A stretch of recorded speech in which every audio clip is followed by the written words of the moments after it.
எங்களில் யார் பையிலையாவது அந்த குவளை இருந்துச்சுன்னு சொன்னால் நீங்கள் தாராளமாக அவரை அடிமையாக வைத்துக் கொள்ளலாம். இதெல்லாம் நடக்கும்போது அந்த இடத்துல யூசுப் அலைஹிஸ்ஸலாம் இல்லை. இதெல்லாம் அதிகாரிகள் தான் இந்த வேலையெல்லாம் பார்க்குறாங்க. யூசுப் அலைஹிஸ்ஸலாத்துக்கு லாஸ்ட்டாக போய் இப்போ எல்லாம் பையெல்லாம் செக் பண்ணணும் அப்படின்னு சொன்னாங்க. யூசுப் சொன்னார், நானே வரேன், நானே வந்து பையன் செக் பண்ணுறேன்ட்டு வந்தார். நேராக போய் சகோதரர் பைக்குள்ளே கையை விட்டால் தெரிஞ்சு போயிடும் என்னமோ பிளான் பண்ணியிருக்காங்கன்னு.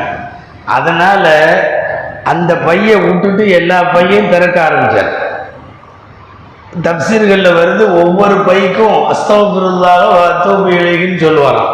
ஒவ்வொரு பைக்கும் திறந்துட்டு அல்லாட்ட நான் மன்னிப்பு கேட்டுக்கிறேன், ஏன்னா அந்த பையில இல்லை, அவரை திருட்டு போட்டம் கட்டி பையை செக் பண்ணுறோம், செக்கிங் பண்ணுறோம். செக்கிங் பண்ணுறதுல அவங்க மனசு ஏதாவது கஷ்டப்பட்டுருக்கலாம், அதனால் எல்லாம் மன்னிக்கணும் அப்படின்னு சொல்லிட்டு திறக்கிறது. திறந்து பார்த்து போட்டு இல்லைன்னு மூடிடுறது, எல்லாம் மன்னிக்கிட்டோம் அப்படிங்கிறது. 10 பையை முடிச்சதுக்கப்புறம் 11ஆவது பையை இதை திறக்கிறார்.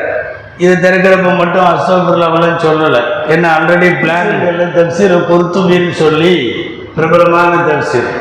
அதில் அவங்க என்ன எழுதியிருக்காங்கன்னா, இப்படி பார்த்துக்கிட்டே வந்துட்டாங்க.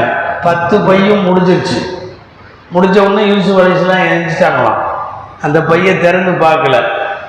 இவர் சின்ன பையன், இவர் என் கூடவே தான் இருந்தார், இவர் ஒன்றும் எடுத்திருக்கிறதுக்கு வாய்ப்பு இல்லை, இவர் இவங்க தந்தைகிட்டையெல்லாம் நல்ல புள்ள, விடுங்க அப்படின்ட்டு எந்திரிச்சிருக்காரு. அவங்கெல்லாம் சேர்ந்து இல்லை இல்லை அதையும் பாருங்க அப்படின்ட்டு இருக்கிறாங்க. இப்போ யூசுப் போய் திறந்தாங்க. அதாவது கிட்டத்தட்ட எப்படின்னா, அவங்கள்ட்ட இருந்து ரெக்யூஸ்ட் வந்த பிறகு திறக்கிற மாதிரி ஒரு செட்டப்பு.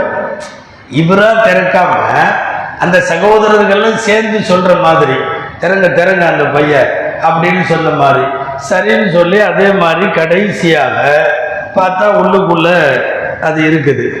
அதை எடுத்தார்கள். இந்த பார், இந்த பையில இருக்குதுன்னா அரசு அதிகாரிகள் சொல்றதுக்கு முன்னாடி, ஹஜ்ரத் யூசுப் அலைஹிஸ்ஸலாம் சொல்றதுக்கு முன்னாடி அவங்க தான் சொல்றாங்க. அப்பன்னா அவர் அடிமையா வச்சுக்கங்க,